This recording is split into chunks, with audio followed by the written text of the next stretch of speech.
सुटीचं मराठा सुटीचं शेतकरी सुटीचं शेतकरी सुटीचं कोण म्हणतो देणार नाही। पत्नी आणि 2 मुलांना घेऊन हा व्यक्ती आमदाराच्या घरासमोर बसलाय। कारण आहे मनोज जरांगे। मनोज जरांगे उपोषणाला बसलेत। त्यांनी याआधी अनेक वेळा मराठा समाजाला आवाहन केलं होतं की आरक्षण मिळत नसेल, मागण्या पूर्ण होत नसतील तर आमदार खासदारांच्या घरासमोर आंदोलन करा। आता मनोज जरांगे पुन्हा उपोषणाला बसलेत। त्यांची प्रकृती खालावत चालली आहे। त्यामुळे मराठा आंदोलक आक्रमक झाले असून त्यातूनच या मराठा आंदोलकाने थेट वैजापूरचे आमदार रमेश बोरनारे यांच्या घरासमोर आंदोलन सुरू केलंय। जय शिवराय।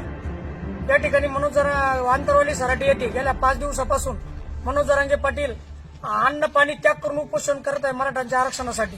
त्यांची तब्येत खूप खालावलेली आहे, त्यांच्या नाकातून ब्लड येत आहे आणि त्यामुळे या ठिकाणी मी अजय पाटील साळुंके, माझा मुलगा, माझी मुलगी, त्याच्यानंतर माझी पत्नी अर्चना साळुंके, आम्ही पहिले शिवरबंगले 12 दिवस अन्न त्याग करून शेतकरी प्रश्न मराठा आरक्षणासाठी उपोषणाला बसलो होतो।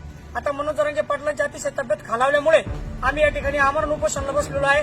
आमदार या ठिकाणी ठाकरे गटाचे, शिंदे गटाचे आमदार बोरनारे सर यांच्या घरासमोर उपोषणाला बसलेलो आहे। जर मनोज जरांगे पाटलाच्या केसाला धक्का लागला, जर त्यांचं काही जर बरं वाईट झालं तर या ठिकाणी आम्ही स्वतः आमदाराच्या घरासमोर आम्ही या ठिकाणी आमची जीवनयात्रा संपवणार आहोत।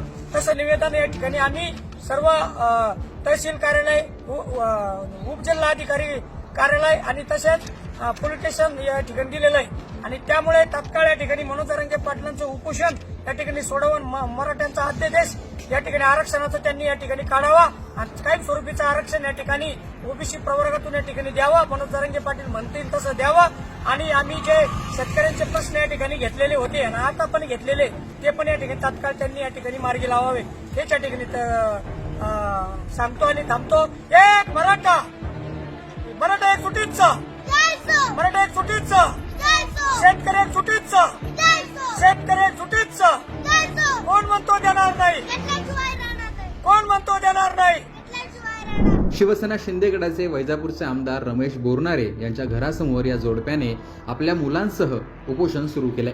त्यामुळे मराठा आंदोलकांनी आता आपला मोर्चा आमदारांकडे वळवल्याचं दिसतंय। मनोज जरांगे देखील उपोषणावर ठाम आहेत। सरकारने विशेष अधिवेशन बोलावलं आहे, त्यात काय निर्णय घेतला जातो की आमदारांना मराठा आंदोलकांच्या रोषाचा असा सामना करावा लागतो ते पाहणं महत्त्वाचं असणार आहे।